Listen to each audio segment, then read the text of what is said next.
n'omuwala twatuweereza naye bugolo Mutundwe. There is a lady who used to serve God together at Mutundwe. Mukama n'amulaga omwami. God showed her the husband. N'agamba sigenda agenda n'oyo omusajja w'ebitegetege. And he said, I will not go with that bow-legged man. Najja gyendi. And she came to me. N'agamba omuliisa Warugaba. And he said, Pastor Warugaba. Ogwe nawo bagira ngo niba wanje. Amen. Nimugamba lwaki? I said, why? N'agamba He said, no. Katonda alina kutuwa bye twagala. God has to give us what we want. Namusaba muzungu. I asked for a white man. Ekyo okimanyi namusaba muzungu. I know I asked for a white man. Katonda atuwa bye tumusaba. God gives us what we ask from him. Atuwa ebiri mu kwagala kwe. He gives us things that are in his will. Era ebitali mu kwagala kwe. The things that are outside his will, abita. he lets them go. Kubanga ekintu kyonna ky'ogenda okubeera nakyo nga tekiri mu kwagala kwa Katonda. Because what you're going to have when it's not in the will of God, kiba kigenda kwawukanya ne Katonda. it is going to separate you from God. Nindowooza saaga. I thought she was joking. Ekyavaamu. What came out of that? Ono Katonda gwe badokole gwe bagamba nti alwawo. The God of Ogaana Oguminkiriza said that he delays. N'akola ka withdraw. And then she made a withdrawal. N'atandika agenda ku kuhanginga mu bifo ebyo ebirimu abazungu. She started going to hang out in places where whites are always. Bwe yafuluma era sita naye n'amusetinga wali abazungu yamusisinkana ku Fairway. When she came out, then she met a white man at Fairway. Babagatta. And then they were joined in holy matrimony. Ne batambuza obulamu. And then they started moving. N'agamba musumba Warugaba. And say, Pastor Warugaba, Mukama kampa omuzungu. God has given me a white man. Ngamba ekitiibwa ne kyalahanga. And say, God, glory goes back to God. Ne batambuza emyaka. And then they moved for some years. Ekibi. Sin. Muzungu ono abaava mu tawuni. The bad thing when this white man was coming from town, gatuuka wano Wankoko ng'ogenda Bugolobi. When he reached in Wankoko going to Bugolobi, train n'emutomerera wa. And then the train. N'afa. And he died in a train accident. Omuwala oyo ali lubuto. When this lady had even conceived. Ne bamuziika. And he was buried. Kyala n'azaala omwana. And the lady gave birth to a child. Mulungi. The child is beautiful. She has that good color of the black. And this child is mixed. You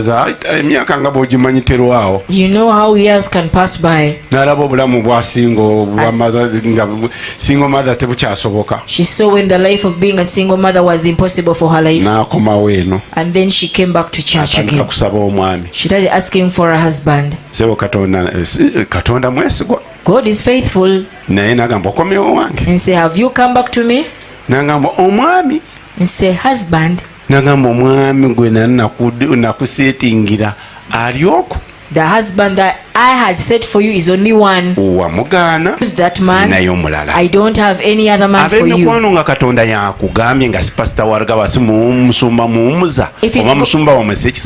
If it's God who has told you, when it's not a pastor, you go before him and then he tells you a word. And say, I don't have any other man that you are asking for me. The one that I had given you, you refuse this man. Ndowooza mu biraba bannange bituuka ku bantu okugumiikiriza tetukyayina yadde naye nze kambabulire tewali bulamu bunyuma nga bulamu buli mu Katonda. Leave alone bragging nti olina Katonda naye nga ku mutima gwo oli kirala nnyo era nga naye weemanyi naye nga neno wabweru olaga kirala still. Naye gwe nga nawe ku mutima gwo weewulira and you brag about God mukwano.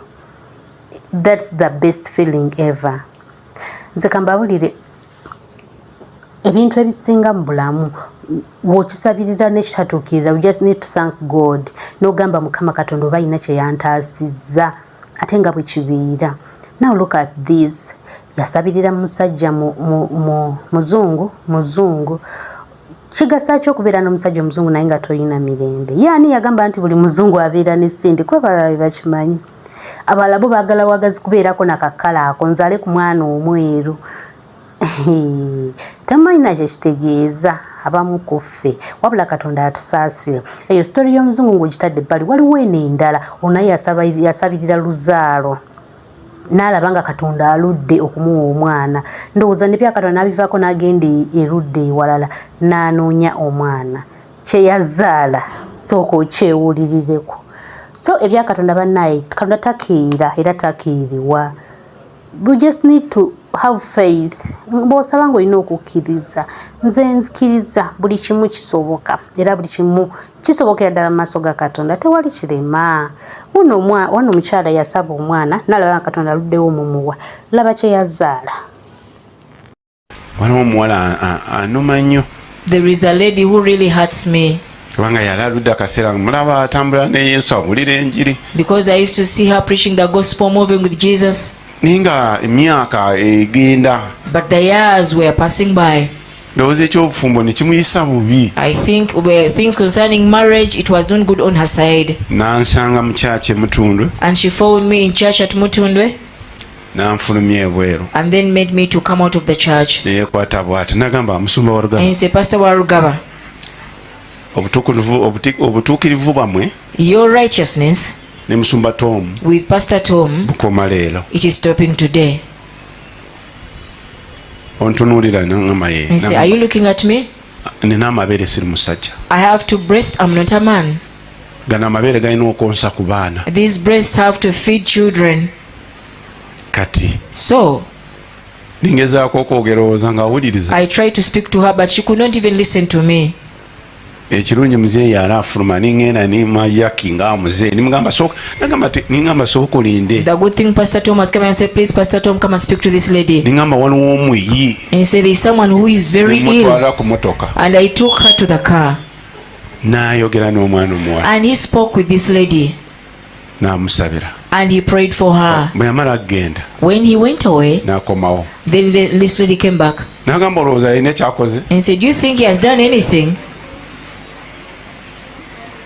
Nimugamba naye ng'oguminkiriza akaseera. He said, but you've been patient for some good time.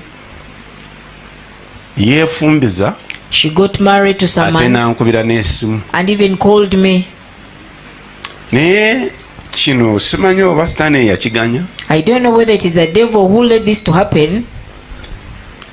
Yali ayayaana okuzaala. She was yearning to have children.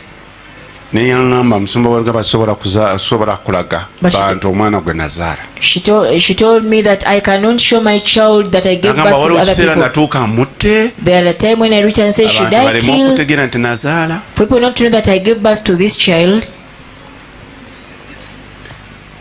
N'okuzaala. Even giving birth. Kye yazaala. What she gave birth to. Kimwongeddeko ebiwundu. It has put more wounds on her life. Yali alowooza adduse. She thought that she had run away. Gy'alaga. That where she was going. Waliyo obulamu obulala. There is some other life. Kankubuulire nnyabo. Let me tell you, lady. Wadde oyita mu muliro. Even if you're passing through fire. Teri bulamu. There is no life. Obusinga obuli mu Yesu. That is more than the life in Jesus. Kiki ky'oyagala ekitali mu Yesu? Gwe abadde ayagala kumulekawo. Era njagala kugamba gwe abadde anaatera kumusuula munywereze ddala omulemereko. Ebintu byonna ebyatondebwa mu ye oba bufuzi oba ssente oba bugagga biri mu ye n'ebitiibwa oyo muvaako nindagawa. Waliwo akaseera. There is a time wowulira oyagala kubivaamu. You feel you want to come out of it. N'ogwolindirira. And even if you wait upon, tomuwulira, you don't even hear him, tomulaba, and you don't see the Lord. Njagala kugamba. I want to tell you, bw'onaaba nga tonnaba kumuwulira, even if you've not heard him, bw'onaaba nga tonnaba kumulaba, even if you've not seen him, omusajja mu lyato waali. The man is in the boat. Pozi kyali kikuddisa kyali ki? Why were you running away from Jesus? Come and testify. Musooke mulabe ne size. Look at his size. Ekyali kikuddisa kiki? Why were you running away from Jesus?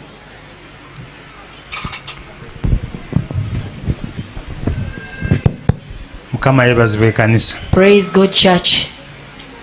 Neebaza Katonda ku lw'ekisa kye. I thank God for his grace. Nebaza Katonda kulwa musumba Dennis. I thank God for Pastor Dennis. Era Dennis mukama akuwa omukisa. And God bless you so much, Pastor Dennis.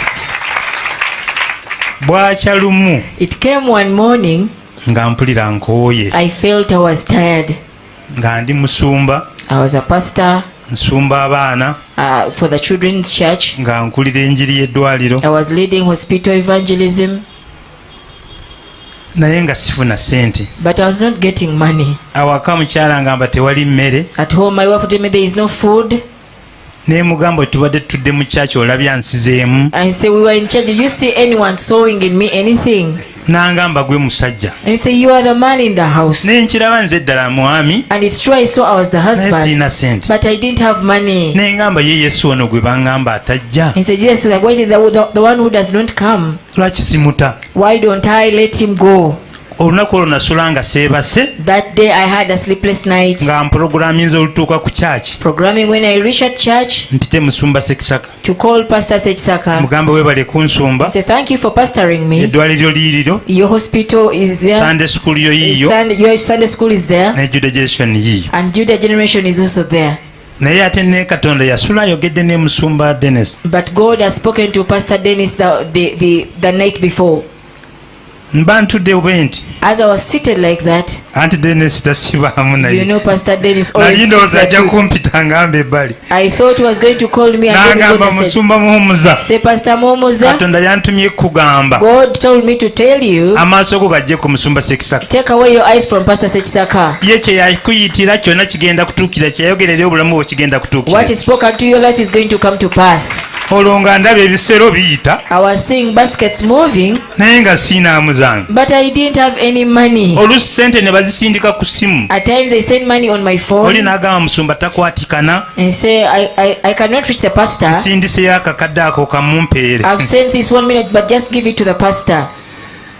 Kati nengamba oba nsooke nkakoleko enjawulo. And say maybe I should get some. Should I get some money from this money? Naye nenkamuwa. But I give nangamba babadde baŋŋambye. And say they had told me that you have this money. Naye neebaza Katonda. But I thank God. Kuva lwe yangamba ekigambo bwe kityo. Ever since he told me such a word. Nenzija amaaso ku muntu yenna ayitibwa omuntu. I took away my eyes from man. Era nze n'obwonjogerako. Even if you speak anything about me. Katonda mmanyi. And say my God knows me. Nenteekako olunaku buli mwezi kugendanga mu njiri y'eddwaliro. And he put that day there for me to go to the hospital to preach the gospel. Nensalawo okumwagalira abaana mu Sunday school. I decided to love the children because of him. Nali nafunako idea y'okutandika essomero. I had got an idea of starting up a school. Nga ndi registerinze. And I had already registered the school. Era nabuuza musumba ono kyayi bamutunda batya ku Sheraton. And I asked this pastor how much is tea at Sheraton. Musumba n'angamba omutwalo gumu. He said it is only 10,000. Kati ekirooto kye nali nfunye nga kinsindika ku Sheraton nti agenda okunyamba ali ku Sheraton. So the dream that I had got to Sheraton, someone was going to help was going to be at Sheraton. Nenkwata emitwalo ebiri nze nengenda ku Sheraton nenywa kyayi naye Muhammad saamulaba. I went to Sheraton with my 20,000. I took tea, but I didn't see Muhammad there. Naye wano mu COVID nalaba Muhammad. But in COVID time I saw Muhammad. Nasanga oli azimba amayumba. I saw someone who was building their houses. Boldly nembwa nze ndi musumba w'abaana. I say me I'm a pastor for the children. Zimba essomero tozimba nyumba. Build a school, do not build houses. N'azimba essomero. And he built a school. Kati nina abaana abasukka mu 100. Now I have children who are more than 100. Era ndi musanyufu. And I'm happy right now. Ne Sunday school bagizimbye kati ya kalina. Even now they built the Sunday school, now it is storied. Yesinga mu Africa. Mukama abawo omukisa.